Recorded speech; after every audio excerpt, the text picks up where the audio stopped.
You won't blind my eyes. What is your reaction to this judgment that has just been delivered right now? Well, some of it was surprising. It wasn't exactly what was expected. But what we will now do is that I will wait for the judgment to be issued formally, go through it, and then decide what to do.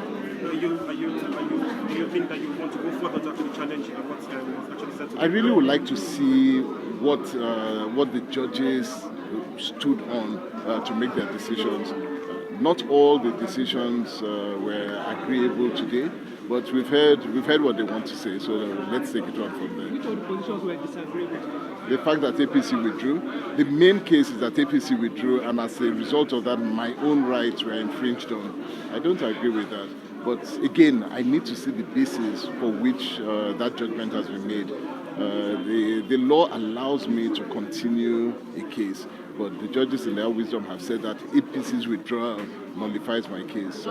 That's a bit surprising, but let's wait and see. Thank you very much. Thank you. You don't know my name? No. Oh, wow. We know your name. We know your name, don't worry.